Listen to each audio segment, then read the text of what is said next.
More proof that people who blanketly say that metalcore sucks aren't even trying, and also come off as extremely insecure. Do you think maybe he's compensating for something?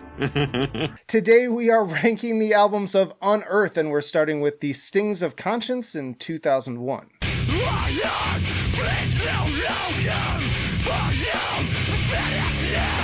Released through Eulogy Recordings and produced by Adam D of Killswitch Engage. I used to have a hard copy of this, but I traded it in like an idiot. It's pretty raw, as was the case with a lot of debuts from this era. It's no opposite of December, but it has its stronger points. There are some riffs on here, like with the opening track in Stronghold, that remind me of Dark Tranquillity's The Gallery in a weird way, but also, of course, mixed with that more 90s hardcore flavor. Only the People is a big standout with songwriting riffs that feel like a foreshadowing of what the next album would sound like.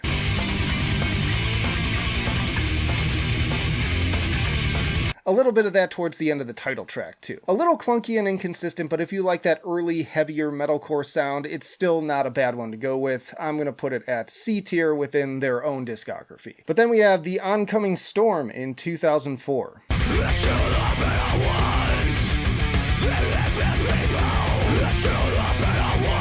This one released through Metal Blade and produced again by Adam D. Legendary album with so many classic tracks, starting right from the top with The Great Dividers. When I think 2000s metalcore, this is one of the first songs that comes to mind. In fact, I remember picking this CD up at the mall around the same time as Bleeding Through's This Is Love, This Is Murderous, and As I Lay Dying's Frail Words Collapse, thanks to those old listening stations they had in the stores. Failure is another sick one with top-notch riffing. This Lying World also has that always headbang-inducing opening riff, nice breakdown too. And I particularly remember my jaw dropping the first time I heard the solo at the end of Blackheart's Now Rain, which is just an overall goated track.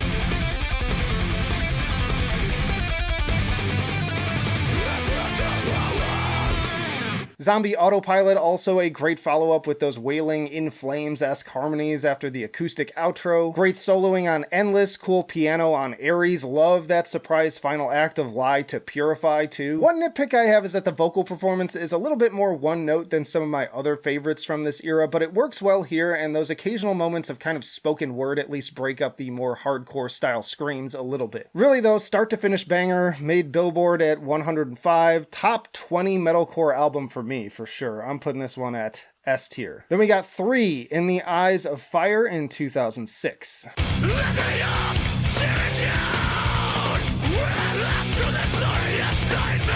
This one produced by Terry Date, and I remember being pretty disappointed with it when it came out, even though everyone else around me seemed to love it, and even for the genre, the title felt a little bit over the top, and even when I re-listen to it now, which I always do for these, it still feels a bit like The Oncoming Storm, but not as good. Yeah, you fell off.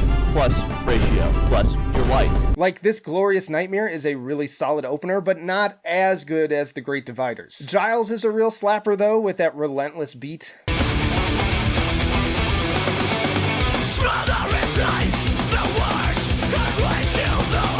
Likewise to the thrashy verses on The Devil Has Risen, March of the Mutes, bringing more excellent harmonized guitars, great opening riff to This Time Was Mine, but then it feels a bit clunky outside of that. I just don't find myself loving and connecting with this one as much as the previous or even some of the later ones we're going to get into. Maybe I'm just being too harsh and holding it up to too high of standards given the pedestal that I put The Oncoming Storm on. Plus that year it was also going head to head with plenty of albums I thought were way stronger, like Norma Jean's Redeemer, All That Remains, The Fall of Ideals, and Under Oath's Define the Great Line. But it made 35 on Billboard, and again, everyone else I knew seemed to really enjoy it. Share your own thoughts down in the comments, but for me, this one's just a B tier. They followed that up with The March in 2008.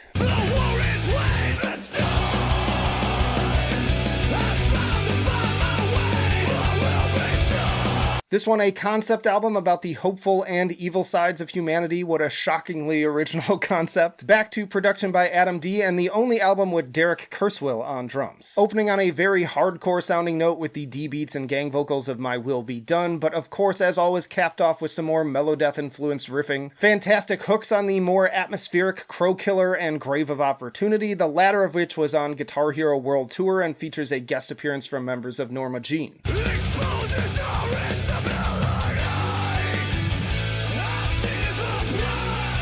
Wicked soloing on We Are Not Anonymous. Love the dramatic turn with the tapping section on Cutman. On the downside, I'm not as big a fan of the more rock and roll oriented riffs of The Chosen, and I really don't like Letting Go, especially with the vocals. Pretty solid album, Billboard 45, but I wouldn't call it one of my favorites either, so this one also going to B tier. We're just at the halfway point, but if you're enjoying the video so far, be sure to hit the like button and comment your own thoughts and rankings down below. But up next, we have Darkness in the Light in 2011.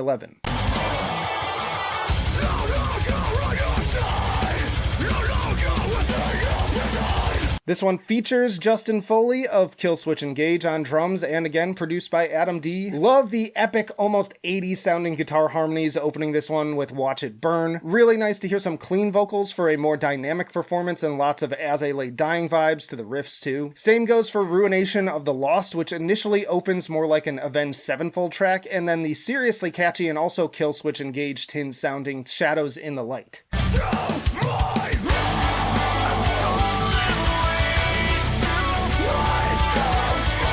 Eyes of Black takes a fun bluesy turn around the middle in addition to the killer shredding, and then caps it off with a little breakdown. Arise the War Cry really leans into the melodic death metal influence with some almost Soilwork worthy verses, but contrasted by seriously cathartic melodies on the chorus, incredible sweeps too. Really just some top-notch riffing start to finish. Every time you think they can't top the last one, they do. Love the mournful piano on Equinox to briefly break up the pace before picking right back up again with the rollicking beats of Coming of the Dark. Overcome even has a chorus that reminds me of Rose of Sharon. Not a single mediocre track here, definitely among their best. I actually had it at S tier, and it got just edged out by another album though, so I'm putting it really high up on A tier. Then we have Watchers of the Rule in 2014.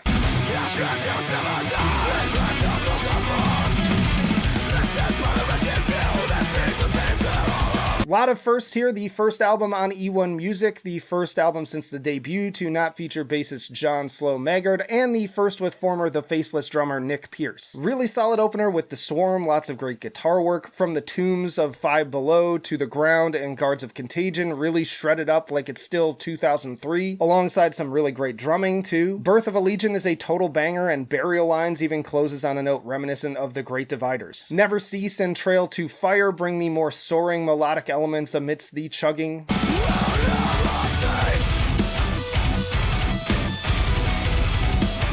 And the title track makes for a fantastic closer. The vocal performance is comparatively a little bit dull, but still just a really banger record, made 105 on Billboard. Excellent album, putting this one at A tier. Next up is Extinctions in 2018.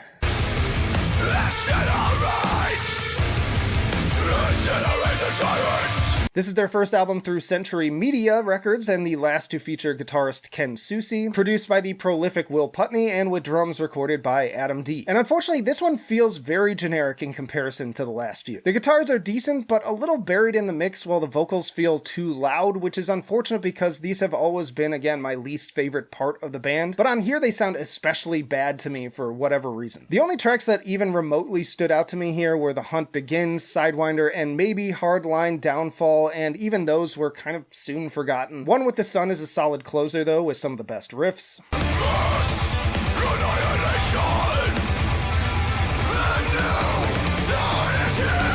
Not awful by any stretch, just very mid with little to stick with you. At least it's only 37 minutes, which is actually nice about the entire discography, makes it very bingeable. This is the second lowest fan-rated album after the debut on Metal Storm with a 6.8, but personally I would choose the debut over this one, so putting it at C tier. And that brings us to The Wretched, The Ruinous in 2023.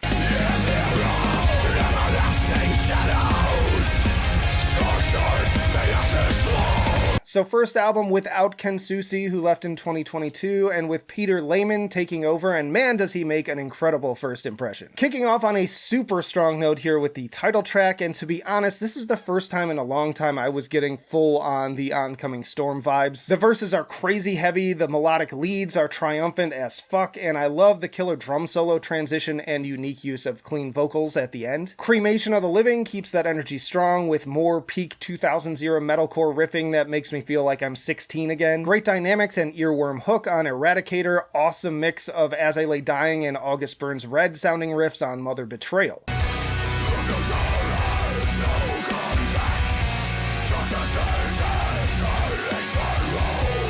And then kind of like what I said with Darkness in the Light, just when you think things can't get better, Invictus comes in with that absolutely relentless drumming and guitar work spilling right over into Call of Existence. Like seriously, I can't believe how long some of these riffs go on at the speed that they do. It's like an endless torrent of melodic picking. Alternatively, Dawn of the Militant gets downright thrashy before closing with a super heavy breakdown. And continuing those dynamic shifts, we get the lovely acoustic interlude of Aniyara, followed by the slightly slower but no less hook-heavy Into the Abyss.